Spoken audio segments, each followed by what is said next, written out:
where did you come from, who you are, and why, out of billions of people, is there one who sees and treasures every single tear that falls from your eyes. In the beginning, when nothing existed, there was no time, no space, and not a single star flickering in the endless dark. There was only a deep, formless void, and waters covered in absolute darkness. No one spoke its name, no one looked upon it, and yet, over that chaotic deep, the Spirit of God was gently moving. Like a quiet, powerful breath, he hovered there, waiting for the moment in history when everything would begin. Day one, the word that tore through the dark. Into that silent nothingness, God spoke. His first command cut through the darkness like lightning. Let there be light. Immediately, light burst forth. Darkness, which seemed destined to reign forever, began to retreat. It shrank back as if pushed away by an invisible force. Light spread across the face of the waters. It reached into the deepest corners of the abyss. For the very first time, the universe was seen in a radiant glow. God looked at the light and he saw that it was good. He separated the light from the darkness. He called the light day and the darkness night. There was evening and there was morning, the first day.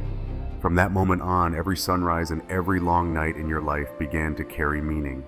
Day two, the sky is stretched open. When light and darkness had been given their places, God spoke again. Let there be a vault between the waters to separate water from water. At once the waters began to move. Some were lifted, others flowed downward and spread out below. Between these two layers of water, a vast open space appeared. Clear, wide, breathable. God made that expanse and called it sky. For the first time, there was an atmosphere where humans would one day breathe. There was an open space where birds would one day soar. Before this, the universe was like a sealed room filled with water. Now a sky opened up, promising countless wonders to come. There was evening and there was morning. The second day ended under the pleased gaze of the Creator. Day three, dry land rises and green life appears. God spoke again.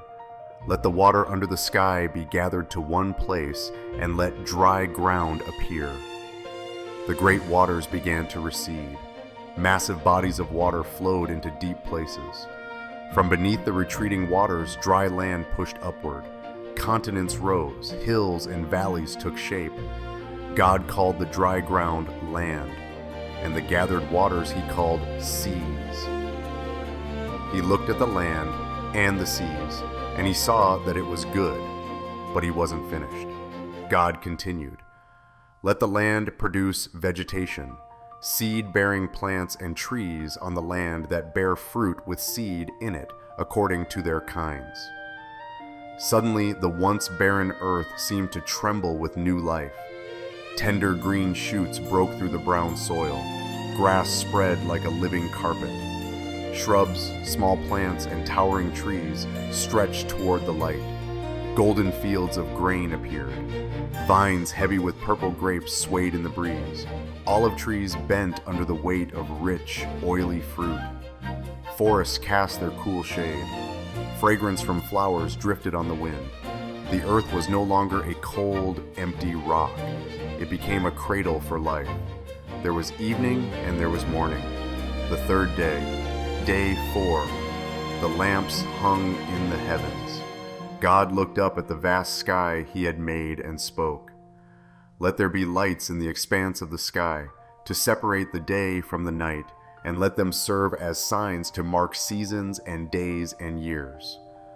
So he placed a great light in the daytime sky to govern the day, the sun. Its light not only shines but warms. It wakes seeds hidden in the soil. He also placed a lesser light to govern the night, the moon, with its gentle glow. Then God scattered countless stars across the sky. They shone like diamonds on a dark velvet cloth. From that moment on, the night sky was no longer something to fear. It became a radiant tapestry. Whenever people looked up, they could remember that even in the darkness, there is light. Even in the chaos, there is order. God saw that it was good. There was evening and there was morning. The fourth day was written into the memory of the universe. Day 5, roaring seas, singing skies. God turned toward the mighty oceans and the wide open sky. He spoke, "Let the waters teem with living creatures, and let birds fly above the earth across the vault of the sky." The seas suddenly came alive. Schools of fish in every size and color darted through the water, glimmering in the shafts of light that pierced the waves. Massive whales rose and crashed back down, throwing fountains of water into the air. Coral reefs burst with color and become tiny cities for countless small creatures. The ocean was no longer silent. It echoed with splashes, movement, and the whispering rhythm of a living world. Above, the sky filled with wings. Sparrows chirped on branches. Swallows sliced through the air. Doves glided softly. Eagles stretched their wings over mountaintops. Every cry, every song sounded like a hymn of praise. God blessed them and said, "Be fruitful and increase in number. Fill the seas. Let the birds multiply on the earth." There was evening and there was morning, the fifth day, when sky and sea overflowed with life and sound. Day 6, creatures on the land and humanity called by name. Once more God spoke.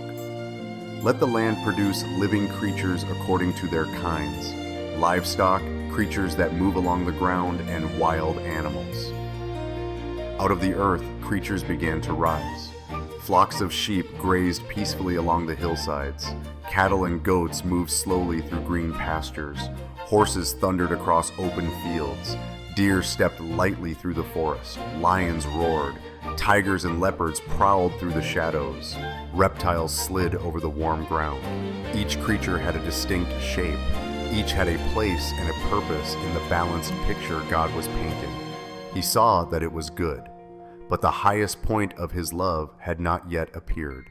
Then God said, "Let us make mankind in our image, in our likeness, so that they may rule over the fish, the birds, and every living thing on the earth." God formed human beings from the dust of the ground. Then he leaned close and breathed into their nostrils the breath of life. For the first time, a human opened their eyes. They saw the blazing sky, the blue seas, the trees, and the animals. And they saw the One looking at them with eyes full of love. God created humans, male and female. He gave them hearts capable of love and the freedom to choose to love him back. God blessed them and said, "Be fruitful and increase in number. Fill the earth and subdue it. Rule over every living thing." He entrusted them with the garden of the universe. They were to be wise caretakers, tending everything with gratitude. God looked back over everything he had made, from the first spark of light to the first human smile, and he saw that it was very good. There was evening and there was morning, the sixth day, the day humanity stepped onto the stage of the universe. Day 7, the pause of love. When all was complete and the universe overflowed with life, God stopped creating. On the seventh day, he rested, not because he was tired, but to mark that the work was finished. He blessed that day and made it holy. It would be a day for humans to stop their labor, remember their origins, and lift their eyes to the One who made them. For Israel, later on, that day was called Shabbat, a day to stop, to breathe, to return to family, community, and to God. And for you today, every time you turn off your screen, set aside your worries, and listen to the story of creation, you are stepping into the seventh day of your own heart. It is the place where you realize you are not abandoned in a cold universe. You are living in a world woven together by love. If you feel that the story of God creating the universe and the story of Him creating each of our lives has touched your heart, please help share this message. Don't forget to hit like, subscribe to the channel, and leave a comment with your thoughts below. Every share and every comment from you is a seed of hope and faith that can reach many more people.